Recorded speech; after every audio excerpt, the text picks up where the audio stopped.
이 시간 추운 날씨 속에서도 주님을 사모하는 마음으로 이 예배 자리에 나오신 우리 모든 성도님들을 환영하고 축복합니다.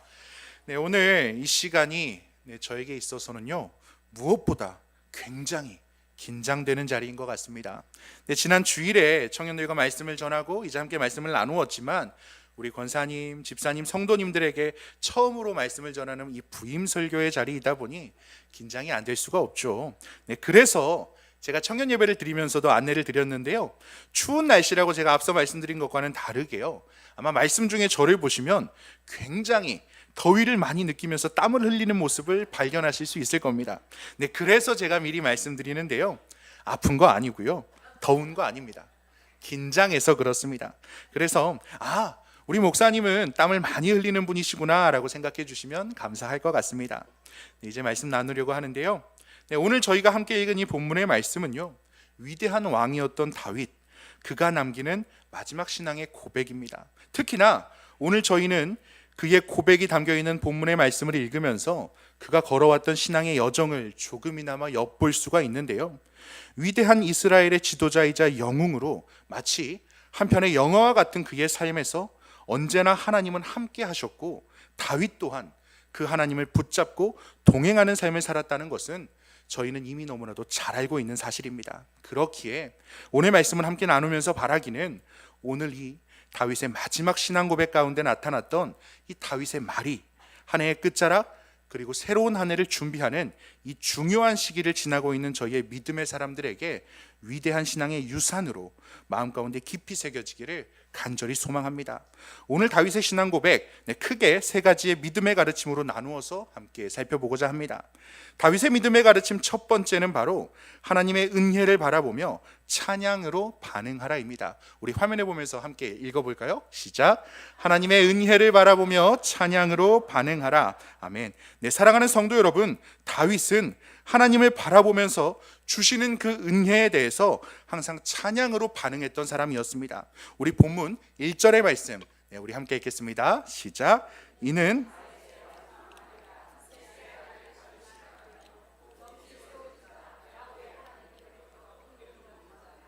이스라엘의 노래 잘하는 자가 말하노라. 아멘.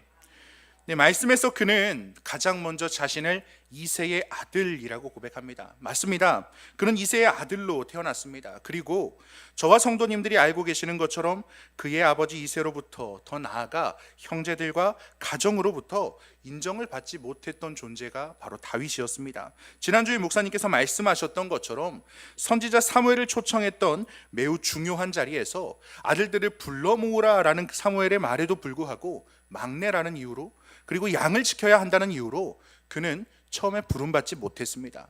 그렇게 작고 연약한 존재가 바로 다윗 자신이었다는 것이죠. 그런데 그 작고 연약한 존재인 자신, 이 다윗이 이어지는 고백과 같이 높이 세워진 자가 됩니다. 작고 연약한 양을 치던 소년에서 이스라엘에서 손에 꼽히는 가장 위대한 군주가 된 것입니다. 그리고 다윗은 여기에 대해서 그 이유를 짧지만 가장 명확한 한 문장으로 이렇게 고백합니다.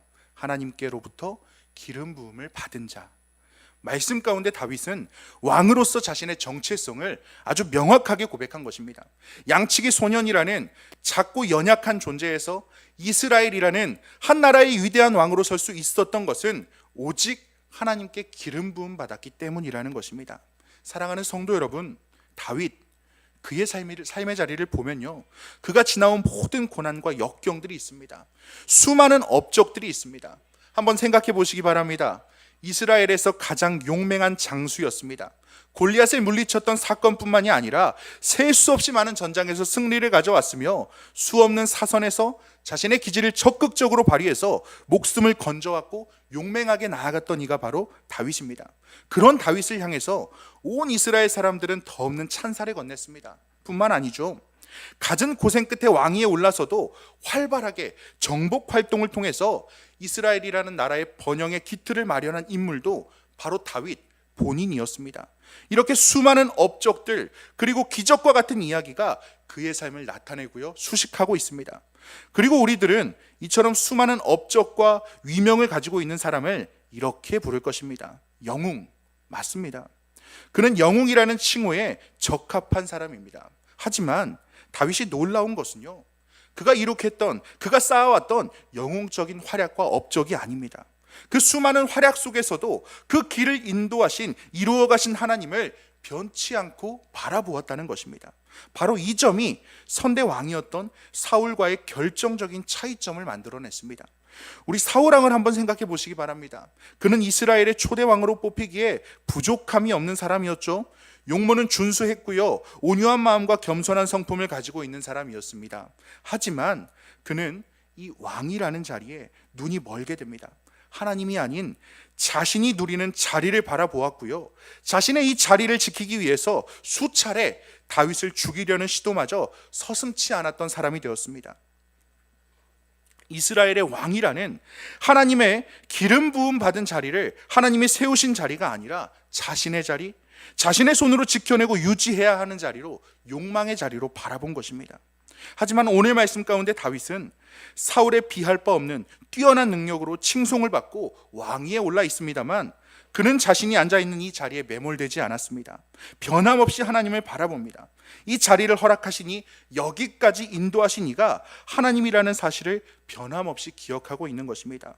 우리 사랑하는 한신교회 성도 여러분, 하나님께서는 다윗에게 함께 하셨던 것처럼 저와 여러분들의 삶의 여정 가운데에도 수없이 많은 은혜의 손길로 함께 하셨습니다. 하지만 저희들은 때때로 그 은혜의 손길을 바라보지 못하고 여기까지 온 것을 나의 능력으로, 또는 나의 자랑으로, 또는 나의 잘함으로 생각하고 여길 때가 많이 있습니다. 그렇기에 내가 여기까지 온 것은 당연히 나의 노력에 대한 결과이고, 그것이 바로 당연한 일이라고 생각하죠. 혹시라도 오늘 이 시간, 이 예배의 자리 가운데 나온 저희들의 모습 가운데, 저희들의 마음 가운데 그런 점이, 그런 모습이 있다라고 한다면, 오늘 마지막 다윗의 이 말을 가슴에 새기기를 간절히 소망합니다. 이스라엘의 가장 위대한 군주인 다윗이 고백합니다. 내가 높이 세워진 것은 오직 하나님의 기름 부음을 받았기 때문입니다. 올 한 해 저희들에게 허락한 이 시간 가운데 우리와 함께 하신, 그리고 여기까지 인도하신 하나님의 도우심을, 그 놀라운 사랑과 은혜를 잊지 않고 저희에게 허락하신 새로운 한 해에도 하나님을 바라보면서 나아가는 우리 한신교회 모두가 되기를 간절히 소망합니다. 자, 그렇다면 사랑하는 성도 여러분, 하나님의 일하심을 기억하고 은혜를 고백하기 위해서 우리가 해야 하는 것이 있습니다. 바로 은혜에 대한 감사의 찬양입니다. 하나님께 기름 부음 받은 자라는 자신의 소개를 다윗은 이렇게 끝을 맺습니다. 이스라엘의 노래 잘하는 자. 사실 문자적으로 보면요, 조금 뜬금없다는 생각이 들기도 합니다. 그의 마지막 신앙 고백, 그 신앙의 유언이 나 노래 잘합니다 라는 자랑이니 말이죠. 물론 이것은 다 아시는 것처럼 자신의 가창력이나 음악적 재능에 대한 자랑을 늘어놓는 것은 절대 아닙니다. 바로 하나님을 향해서 끊임없이 이 찬양을 통해 감사드린 그의 삶의 모습, 그의 태도에 대한 고백입니다. 앞서 그는 자신의 모든 삶은, 자신이 여기까지 올 수 있었던 것은 바로 하나님의 인도하심, 하나님의 기름 부으심이라 고백했습니다. 그리고 그는 단순히 하나님의 인도하심을 기억하는 것에 그치지 않았습니다. 놀라운 사랑과 은혜에 대해서, 함께 하심에 대해서 늘 감사와 찬양으로 화답하는 인물이었다는 것입니다. 시편에서 가장 많은 지문을 차지하는 인물이 바로 이 다윗이라는 점이 강력하게 이를 증거하고 있습니다. 사랑하는 성도 여러분, 오늘 본문의 1절의 말씀을 통해 저희는 다윗의 신앙의 공식을 알게 됩니다. 그는 삶의 매 순간 이새의 아들로서 연약할 때에나 이스라엘의 가장 위대한 왕으로 올라섰을 때에도 자신이 아니라 하나님의 함께 하심을, 그 은혜를 바라보는 사람이었고요, 은혜를 기억하는 것에서, 알고 있는 것에서 그치는 것이 아니라 항상 그 받은 은혜에 반응하는 사람이었습니다. 바로 감사와 찬양으로 말입니다. 하나님의 은혜를 기억함과 더불어 그에 대한 감사와 찬양, 다윗은 자신의 삶을 돌아보면서 자신의 신앙의 삶의 태도를, 그 공식을 저와 여러분들에게 이렇게 말씀을 통해 증거합니다. 바라기는 이 다윗의 신앙의 공식을, 하나님과 함께하는 가장 명확한 이 방법을 닮아가는, 그렇게 살아가는 저와 여러분이 되시기를 간절히 소원합니다. 나의 능력이 아니라 하나님의 은혜를 바라보면서 삶 속에서 주어진 우리에게 허락하신 이 은혜에 대해서 감사와 찬양의 고백을 드림으로 한 해를 마무리하고 새로운 이 시작을 준비하는 이 귀한 시간을 보내는 저와 여러분이 되시기를 바랍니다. 다윗의 가르침 두 번째, 하나님을 경외하며 공의로 사람을 대하라입니다. 우리 함께 읽어볼까요? 시작. 하나님을 경외하며 공의로 사람을 대하라. 아멘. 바로 이어서 우리 본문 3절의 말씀을 함께 읽겠습니다. 시작. 이스라엘의 하나님이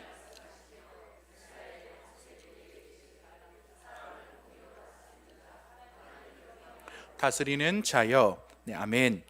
사람을 공의로 다스리는 자, 하나님을 경외함으로 다스리는 자, 누구를 향한 표현입니까? 바로 다윗 자신을 향한 표현입니다.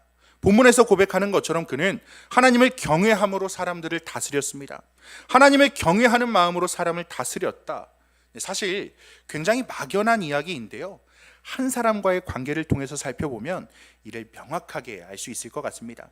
경외함으로 사람을 대했던 다윗의 대표적인 예시, 바로 사울 왕과의 관계를 말할 수 있을 것 같습니다. 사울 왕과 다윗, 정말 복잡하고 미묘한 관계라고 말할 수 있죠. 사울과 다윗과 골리앗 사건으로 인해서, 그리고 이어서 전해지는 다윗의 영웅적인 업적들로 인해서 사울 왕에게 있어서 다윗은 참 불편한 존재가 되었습니다. 다윗을 주목하여 보았고, 심지어 나중에는 같은 하늘을 두고 살 수 없을 정도로 철천지 원수와 같이 다윗을 대하였으니 말이죠. 그러다 보니 죽을 뻔한 위기도 수없이 겪게 됩니다. 앞서 잠깐 이야기한 것처럼 자신의 면상 그 바로 앞을 향해서 사울왕은 2번이나 창을 던졌습니다. 정말 내가 저자를 죽여야겠다라는 확고한 생각 없이는 도저히 할 수 없는 일입니다.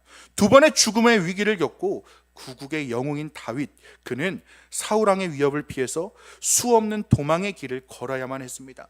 사울의 입장에서야 구국의 영웅임과 동시에 매우 높은 인기를 얻고 있는 이 다윗이 언제든지 자신의 자리를 위협할 수 있기 때문에 눈에 가시 같아 보일 수 있습니다. 초대 왕으로서 안정된 왕권을 위해서 다윗을 해하려는 그 태도가 물론 그럼에도 불구하고 무리가 있습니다만 이유를 찾을 수가 있다는 겁니다. 하지만 반대로 다윗의 입장에서는 어떨까요? 사울이 자신을 죽이려고 하는데, 죽일 듯이 자신을 쫓는데 도저히 그것을 이해할 수가 없습니다. 자신이 한 것이라고는 하나님의 이름으로 전장에 나가서 골리앗을 무찌른 것과 사울왕의 명령을 받아 전쟁에서 승리한 것밖에 없으니 말입니다. 그리고 그의 관점에서 볼 때에 이 왕의 자리는 하나님께 기름 부음을 받아 세워진 사울왕의 것인데, 그가 욕심을 낼 턱도 없으니 더욱더 자신을 향한 이 사울의 살심을 이해할 수 없었을 것입니다. 도저히 이해할 수 없는, 그리고 동시에 수도 없이 자신을 죽이려고 하는 사울왕의 모습. 하지만 다윗은 놀랍게도 이런 사울왕을 하나님을 경외하는 마음으로 대합니다. 하나님의 기름 부음 받은 왕을 내가 어떻게 할 수 있는 것이 아니다라고 다윗은 끝까지 사울왕을 귀하게 여겼다는 것입니다. 사울왕이 뒤를 보러 동굴에 들어갔을 때에, 그때에도 그는 사울왕을 죽이고 모든 것을 정리할 수 있었지만 그렇지 않았습니다. 바로 그가 하나님의 기름 부음을 받은 자였기 때문입니다. 비단 사울왕뿐만이 아닙니다. 그의 손자였던 무비보셋도 그는 귀하게 여겼습니다. 혹시라도 모를 분란의 씨앗을 없애기 위해서 아예 죽이던지, 그게 아니라면 그저 지금처럼 힘들게 살아가는 것을 외면할 수 있음에도 불구하고, 사울이 자신에게 했던 일들을 생각해 보면 그것이 충분히 이해할 수 있는 태도임에도 불구하고 그는 그것을 넘어서 무비보셋을 환대합니다. 바로 이것이 다윗이 사람을 대하는, 하나님을 경외함으로 사람을 대하는 방법이었습니다. 도저히 이해할 수 없을 정도로 자신을 향해서 분노와 살심을 가진 상대를 향해서 또 마음 가운데 지을 수 없는 응어리가 있음에도 불구하고 그는 자신의 그 마음을 배제한 채 사람을 바라보았습니다. 하나님을 경외함으로 그가 지으신 사람을 귀하게 바라보았다는 것입니다. 물론 이것은 너무나도 어려운 일입니다. 마음 가운데 분노가 치밀어 오르는데, 억울함이 목 끝까지 차오르는데, 그렇게 대하는 것이 절대 쉽지는 않습니다. 그가 자신을 향해서 창을 던지고 칼을 들이밀었습니다. 그가 밉고요, 화가 납니다.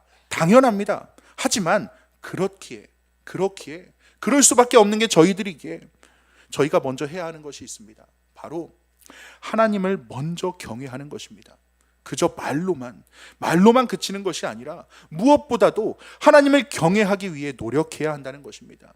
저희가 찬양의 가사를 통해서 그리고 말씀을 통해서 기도를 하면서 저희가 하나님을 경외합니다 라고 수도 없이 이야기하죠. 말하고요, 찬양하고 고백합니다. 수십 번 수백 번 하나님을 경외하노라 이야기합니다. 그런데 정말로 이 하나님을 경외하는 것, 진실로 하나님을 경외하는 것은, 그러기 위해서 노력하는 일은요, 몇 마디 찬양의 가사로 고백하는 것과는 차원이 다른 노력이, 열심이 필요한 일이 됩니다. 하나님을 경외한다는 것, 나의 삶의 중심에 다른 그 어떤 것이 아니라 하나님을 중심에 놓겠다는 고백이고요, 나의 삶의 가장 선두에 하나님을 두겠다는 말입니다. 하나님을 경외하는 그리스도인으로 살아가는 것은요, 매우 힘들고 매우 고단한 삶을 내가 스스로 살겠습니다라고 다짐하고 선택하는 일입니다.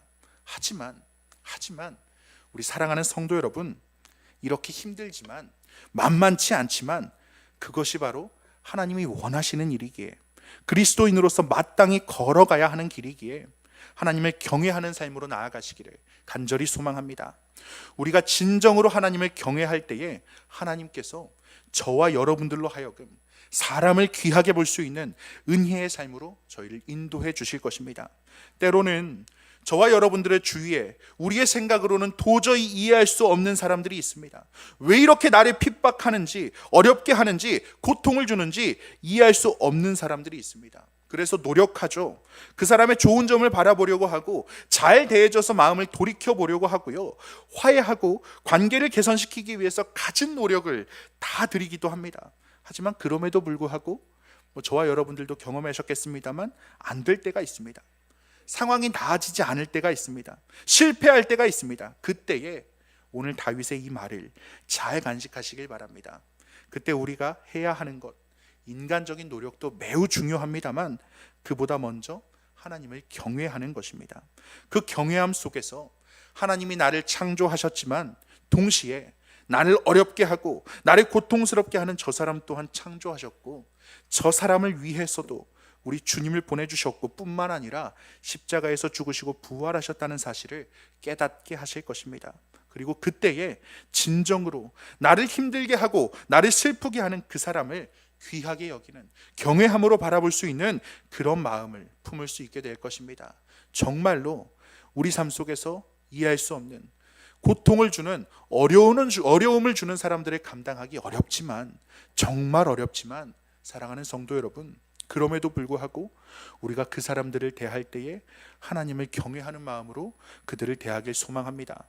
나에게 어려움을 주는 사람이라고, 이해할 수 없는 사람이라고 함부로 대하고 감정대로 대하며 그 감정에 매몰되어서 휘둘리는 것이 아니라 오히려 다윗과 같이 끝까지 하나님을 경외하는 그 마음으로 그렇게 귀하게 여길 때에 하나님이 칭찬하셨던, 그리고 하나님께서 함께 하셨던 다윗의 그 신앙을 닮아가는 저와 여러분이 될 줄로 믿습니다. 바라기는 하나님을 경외함으로 나아간 다윗의 그 신앙으로 오늘날 저희들에게 허락하신 삶의 자리를 살아가는 우리 한신교회 모든 성도님들이 되시기를 간절히 소망합니다. 우리 마지막으로 다윗의 가르침 세 번째, 하나님의 열심을 믿으라입니다. 우리 함께 읽겠습니다. 하나님의 열심을 믿으라. 아멘. 사랑하는 성도 여러분, 저와 여러분을 향한 하나님의 열심을 의심하지 마시고 믿으시기를 간절히 소망합니다. 우리 본문 4절과 5절의 말씀, 두 절의 말씀 이어져 읽겠습니다. 시작. 그는 돋는 해의 아침빛 같고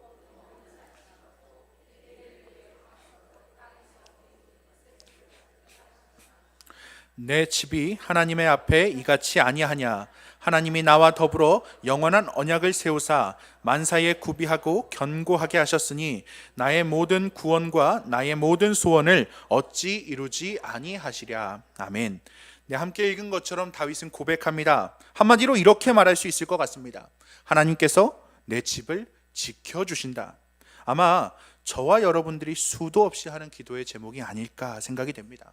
우리의 집, 우리의 가정, 더 나아가 교회를, 그리고 지금 무엇보다도 필요한 나라를 위해서, 그리고 민족을 위해서 저희는 기도를 합니다.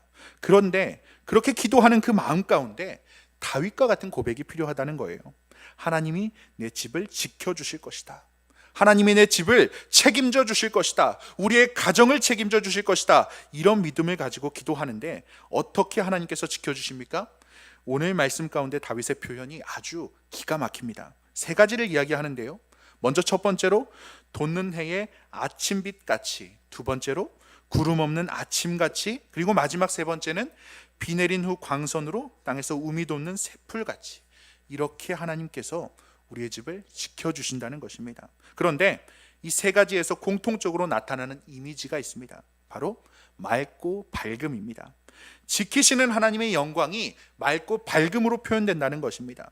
요한계시록 21장에서도 하나님의 영광이 새 예루살렘에 임하는데 똑같이 맑고 밝음이라 성서는 증거합니다. 사랑하는 성도 여러분, 맑고 밝음이 무엇입니까? 하나님의 영광이 저와 여러분들에게 임하면 내 영이 맑아진다는 것입니다. 우리의 마음이 밝아진다는 것입니다. 하나님의 영광이 우리의 가정에 임하면 맑고 밝아진다는 것입니다. 그렇게 돋는 해의 아침빛처럼, 구름 없는 아침처럼, 비 내린 후 광선으로 땅에서 돋아나는 새풀과 같이 하나님의 영광이 임한다는 것입니다. 이렇게 다윗의 가정을 하나님의 영광으로 지켜주신다는 것입니다. 하나님께서 다윗의 집을, 그 가정을 지켜주시는 모습이 이사야서 9장 7절의 말씀에서 이렇게 표현되고 있습니다. 네, 우리 함께 읽을까요? 그 정사와 평강의 더함이 무궁하며 또 다윗의 왕자와